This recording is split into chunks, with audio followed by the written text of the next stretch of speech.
Hi, my name is Sydney Lee, and today I will be explaining how to correctly punctuate varied sentence structures to include conjunctions and transitions. First off, what is a conjunction?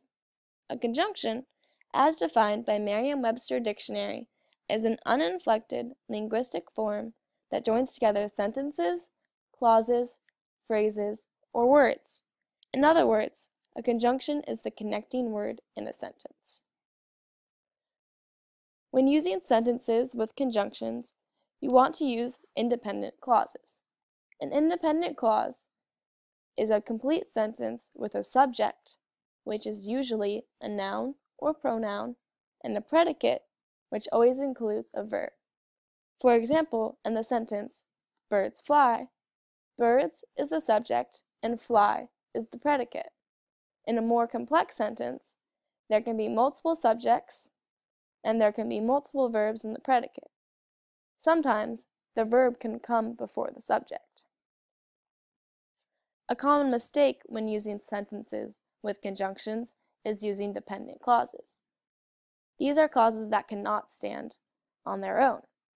These are called fragments. A fragment is a sentence that is missing a subject, a verb, or begins with a subordinating clause. In the example here, lizards, the verb is missing. The sentence leaves out what the lizards do.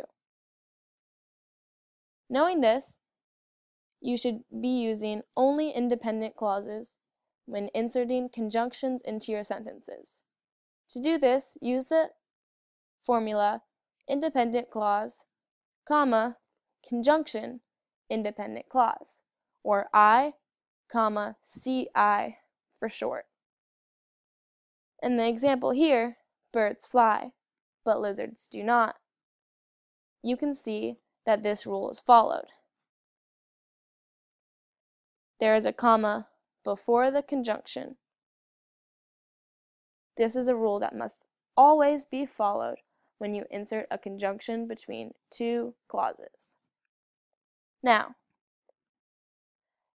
some words that you might use as conjunctions are for, and, nor, but, or, yet, and so. A good way to remember this is by using the acronym FANBOYS, as indicated by the highlighted letters.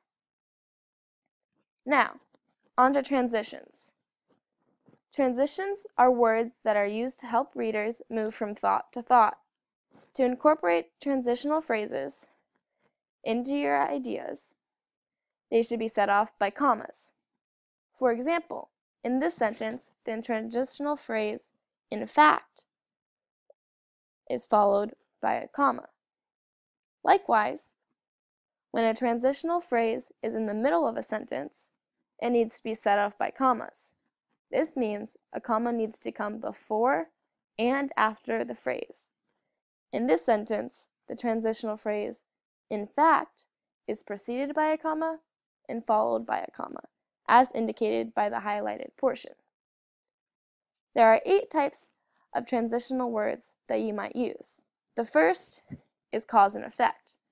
These are words such as because, so, then, therefore, and as a result. The second is comparisons. These are words such as also, like, likewise, and similarly. Third is words that indicate contrast or exception. These are words such as although, but, even though, however, in contrast, instead, still, and yet. Fourth is words that indicate example. These are words such as for example, for instance, indeed, in fact, of course, and such as. Fifth is words that indicate place or position. These are words such as above, below, beyond, elsewhere, and here. Sixth is words that indicate sequence. These are words such as again, also, and then, besides, finally, last, furthermore, and next. Seventh is words that indicate time. These are words such as after, as soon as, at first, at the same time, before, eventually, later, meanwhile, next, and soon. Eighth is words that indicate summary or conclusion. As a result, as we have seen, finally, in a word, in any event, in brief, in conclusion, and in other words. That concludes our presentation on varied sentence structures, conjunctions, and transitions.